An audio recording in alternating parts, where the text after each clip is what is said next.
फिर से जब वो रोने लगा तो बाबा बोले कि मरने के लिए बोल रहे हो, मरने के बाद भी तुमको ये कष्ट झेलना होगा।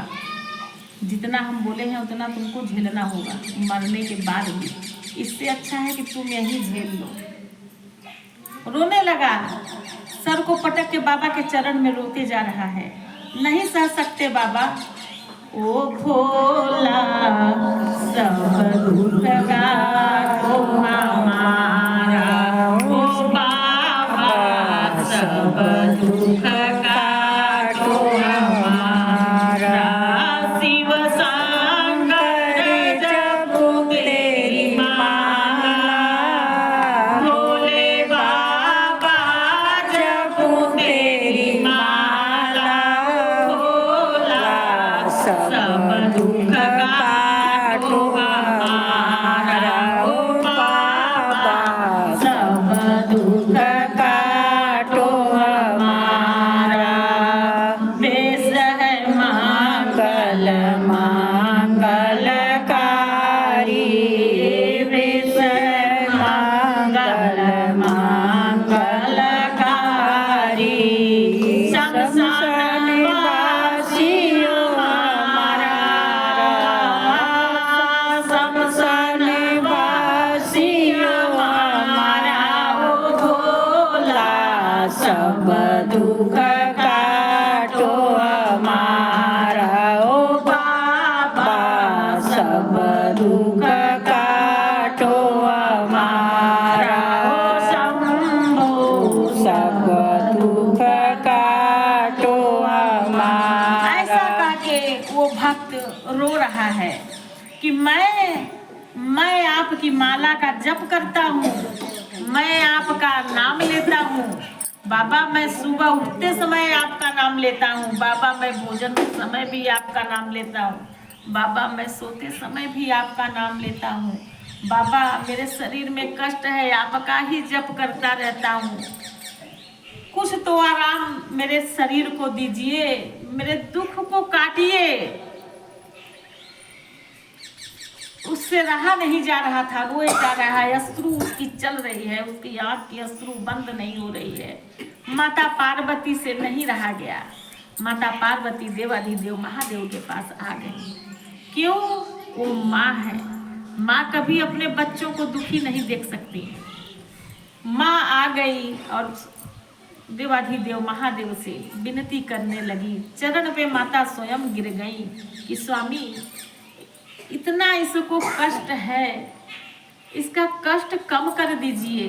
ठीक है, ये पूर्व जन्म में कार्य ऐसा किया कि उसी का भोग इस जन्म में भोग रहा है, लेकिन बाबा स्वामी आप इसका कष्ट कुछ कम कर दीजिए ताकि ये सह सके। इसको अत्यधिक पीड़ा है, इसके शरीर में बहुत भयंकर पीड़ा है बाबा, इसलिए ये रो रहा है। क्यों? मर्द के आंख में कभी जल्दी आंसू नहीं आती। जो मर्द हैं उनके आंख में जल्दी आंसू नहीं आती। तो बाबा ये तो रोज ही रोए जा रहा है, मेरे से नहीं बर्दाश्त हो रहा है कि मेरे बच्चे को इतना कष्ट है। माता जगदम्बा देवाधिदेव महादेव के हम लोग बच्चे हैं, हम लोग उनके बच्चे हैं, वो पिता हैं सबके। कहते हैं किसी को जल चढ़ाओ ना चढ़ाओ, किसी के मंदिर जाओ ना जाओ, कहीं अगर हम जा भी रहे हैं सबके मंदिर में ताला लगी रहती है, लेकिन हमारा एक महादेव ऐसा है कि जिसका मंदिर हमेशा अपने बच्चों के लिए खुला रहता है। वो ये कहते हैं कि आओ, हम बैठे हैं अपने बच्चों के लिए एक लोटा जल लेकर के। कोई भी कहीं जाए एक लोटा जल जरूर समर्पित करके जाता है। माता जब इस तरह से बोली महादेव जी उसके कष्ट को, बोले ठीक है गौरा, अगर तुम्हारी यही राय है तो हम उसका कष्ट ज़्यादा तो नहीं कर पाएंगे, थोड़ा कष्ट हम कम कर देंगे, क्योंकि ये पूर्व जन्म में बहुत घोर पाप किया था। क्या पाप किया था? पर स्त्री गमन किया था। दूसरे के बहन बेटी को बहन बेटी नहीं समझता था। इतना अपने सुंदरता में, अपने जवानी में वो लीन था कि किसी को समझता ही नहीं था कि कौन क्या मेरा लगेगा।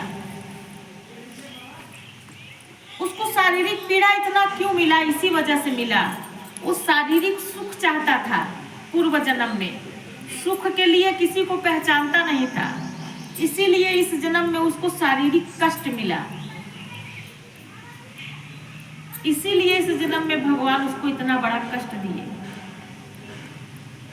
तो माता पार्वती के कहने से उसका कष्ट थोड़ा कम हो गया, लेकिन अब वो तो उतना झेलेगा तभी उसको मुक्ति मिलेगी। भगवान माता पार्वती बोली, भक्त पुत्र तुम एक लोटा जल ले आकर के बाबा के मंदिर में चढ़ा दिया करो। बाबा बहुत अच्छे हैं, बाबा के अंदर बहुत ममता है, दया है, लेकिन जिसका कर्म जैसा रहता है उसको फल उसी हिसाब से भगवान देते हैं। तो आदमी जब थोड़ा पूजा पाठ करता है, भक्ति में लीन रहता है, तो उसका कष्ट कम हो जाता है। इतना ही होता है, दुख तो आएगा, कष्ट को कम होता है। कहते हैं भगवान शिव को एक लोटा जल सबको चढ़ाना चाहिए, फिर भी हम लोग तो मनुष्य हैं। जब भगवान देवता गण चढ़ा के अपना दूसरा कार्य शुरू करते हैं तो हम लोगों की क्या औकात है? हम लोग तो पृथ्वीवासी हैं, स्वर्ग लोक के भी लोग उनको जल चढ़ाते हैं। भगवान राम भी कहीं जाते हैं तो एक लोटा जल अर्पण करते हैं शिव को। कृष्ण भी कहीं जाते हैं, लड़ाई पे जाएं या कहीं भी जाएं, एक लोटा जल भगवान कृष्ण भी उनको चढ़ाते हैं, भगवान देवाधिदेव महादेव को। वो लोग भी तो देवता हैं। अपना कार्य संपन्न होने के लिए कहते हैं ना कि लंका पे जब जीत के लिए राम जा रहे थे तो पार्थिव शिवलिंग बना करके समुद्र के किनारे मिट्टी का शिवलिंग बना करके पूज के तब गए थे, तब वो पार हो पाए थे। तो इसी से अनुमान लगा दीजिए कि भगवान राम और भगवान कृष्ण जब ये कर सकते हैं तो हम लोग तो पृथ्वीवासी हैं, हम लोगों को तो और ज्यादा करना चाहिए। भगवान को एक लोटा जल चढ़ाना चाहिए।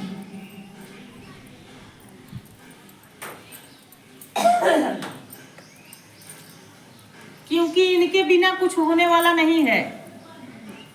यही सब करते हैं, करता धरता यही है।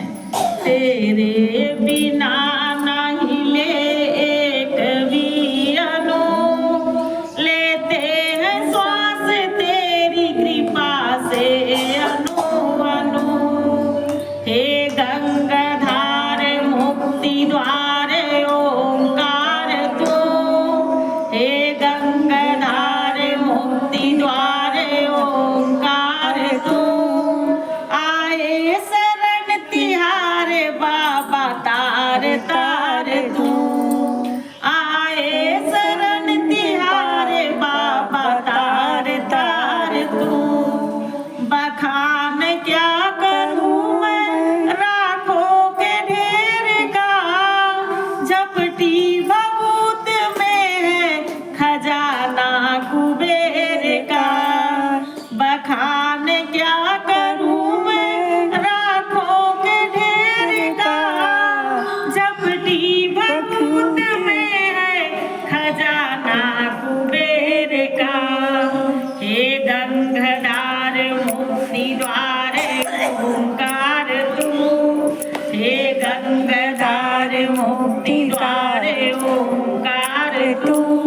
आए शरण तिहारे बाबा तार तार तू, आए शरण तिहारे बाबा तार तार तू। उनके बिना एक पत्ती नहीं हिल सकती।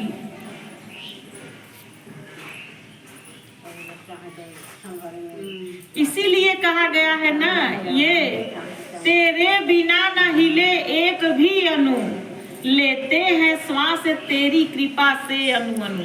तेरी ही कृपा से मेरी सांसें चल रही हैं, तेरी ही कृपा से ये पौधा, ये पत्ती भरी हुई है, हवा चल रही है। बाबा आपकी कृपा हर जगह है, क्योंकि आपके बिना कुछ नहीं होने वाला है। उनके बिना तो सारे स्वर्गवासी भी अधूरे हैं, शिव के बिना। भगवान हरि हो, भगवान राम हो, भगवान कृष्ण हो, कोई हो, शिव के बिना सब अधूरा है। सुना है शिव के बिना, क्योंकि वो लोग अपने बल पर कुछ नहीं कर सकते जब तक शिव ना आए। शिव के पास उनको जाना ही पड़ेगा। विपत्ति आती है स्वर्गवासी के भी ऊपर, तारकासुर, अंधकासुर, ये लोग जब आक्रमण करते हैं तो सारे देवतागण उनके पास जाते हैं, शिव के पास, क्योंकि बिना उनके कोई कुछ नहीं कर सकता जब तक शिव न आए। तो बेचारे देवाधिदेव महादेव जगत पिता हैं, उनका तो भैया क्या कहना, उनका तो भाई कोई कुछ नहीं कह सकता। उनको वो सृष्टि के रखवाले हैं, पूरा सबका रक्षा कर रहे हैं, पृथ्वीवासियों का, सबका। वहाँ पर पृथ्वीवासी लोग मर रहे हैं, कोई भूत बन गया, कोई प्रेत बन गया, कोई पिशाच बन गया, कोई कुछ बन गया, लेकिन सबको संभाल करके रखने वाले देवाधिदेव महादेव हैं। लोग डर जाते हैं, उनकी गलती होती है, वो अपने गलती से डर जाते हैं।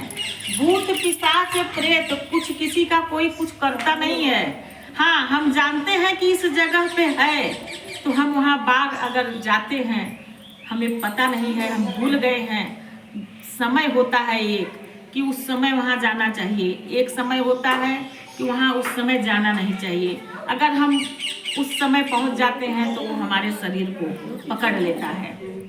वो भूत प्रेत हमारे शरीर पर आक्रमण कर देते हैं, सवारी नहीं रहती, आक्रमण कर देते हैं कि लोग समझते हैं कि इसके ऊपर है। वो चाहे चुड़ैल हो, चाहे भूत प्रेत हो, एक हवा होती है, वही हवा लग जाती है जिससे मनुष्य परेशान होने लगता है। शिव की कथा कहती है, उसका भी उपचार है। लोग ओझाई करवाते हैं।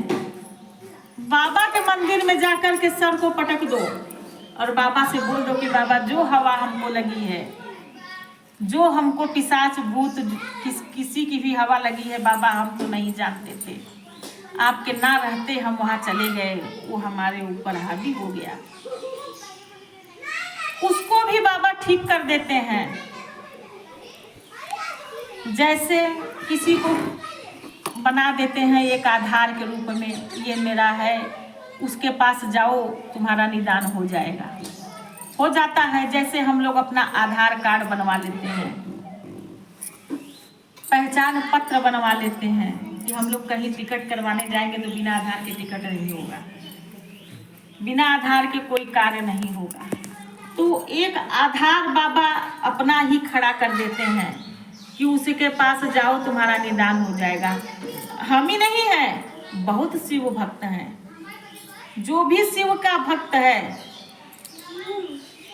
उसको तो कभी भूत बाधा छू ही नहीं सकता।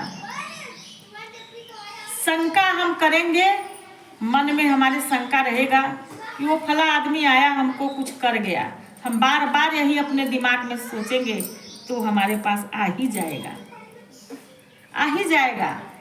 हमको बस यही सोचना है कि हम किसके भक्त हैं, महाकाल के। हम महाकाल के भक्त हैं तो मेरा कोई क्या बिगाड़ेगा। काल उसका क्या बिगाड़े जो भक्त हो महाकाल का, उसका काल कुछ नहीं कर सकता। क्या माता जी गलत बोल रहे हैं क्या?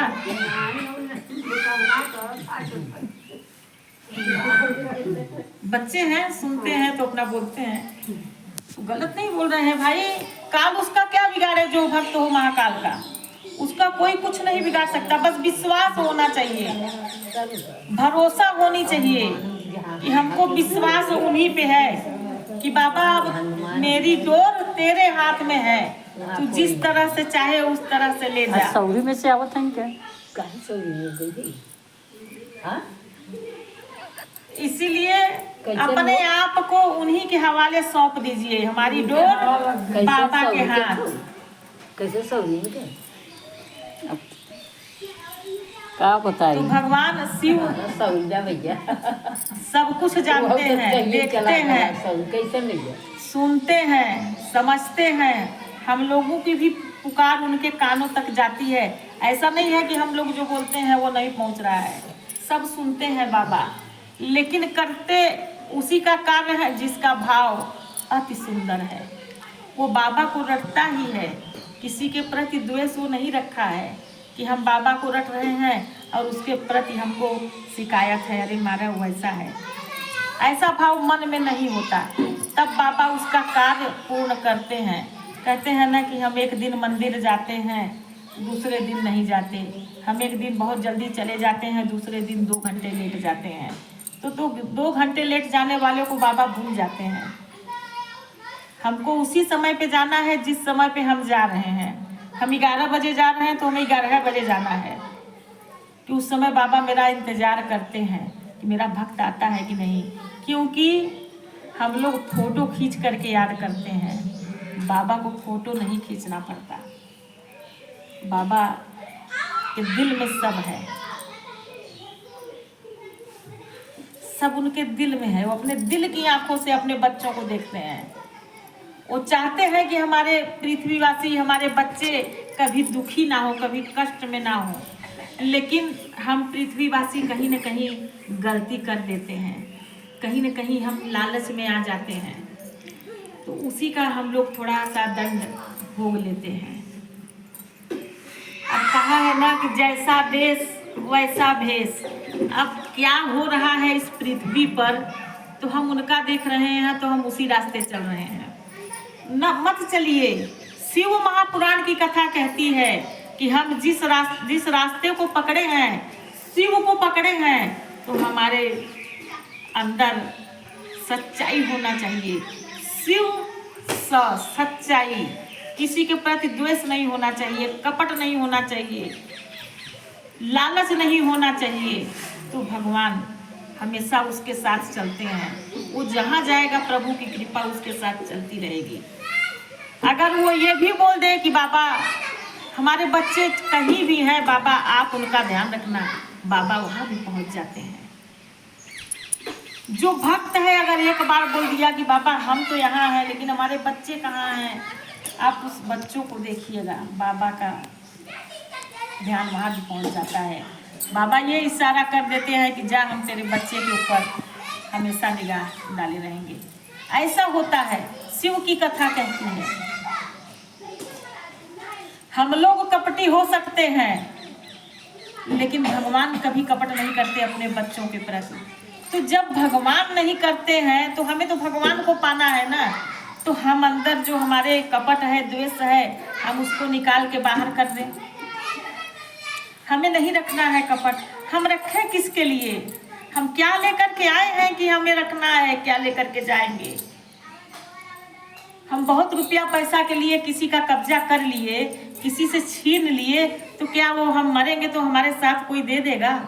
और दे भी देगा तो क्या हम उसको वहाँ क्या करेंगे लेकर? हम जानेंगे कि ये रुपया है कि पैसा है? नहीं जानेंगे। तो जब तक जियो प्रभु का स्मरण करो, प्रभु को याद करो, प्रभु का गुनगुना गीत गाओ, भजन करो, कथा करो।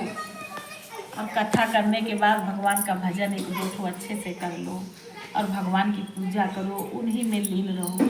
सोते जागते उठते बैठते जो इच्छा है सब खाओ, जहाँ जाना है वहाँ जाओ, लेकिन किसी को तकलीफ दे करके नहीं, किसी का छीन करके नहीं। हमारे पास है तो हम वहाँ जाएंगे, हमारे पास नहीं है तो सबसे बड़ा तीर्थ हमारा यही स्थल है। सब तीर्थ स्थल हम यही जिस दिन अपने निगाह में सोच लेंगे कि मेरा सबसे बड़ा तीर्थ स्थल यही है, तो बाबा वहाँ भी पहुँच जाते हैं कि इसके लिए यही सबसे बड़ा तीर्थ स्थल है, कहीं नहीं जाएगी, चलो इसका यही पुण्य हुआ। वो सबसे बड़ा तो तीर्थ स्थल माता पिता ही हो जाते हैं।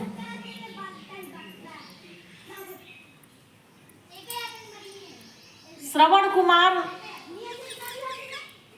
आज के बच्चे हैं, श्रवण कुमार के तरह कोई था? श्रवण कुमार अपने माता पिता को लेकर के घर क्यों त्यागे, ये किसी को पता नहीं है। दूसरी कथा है ये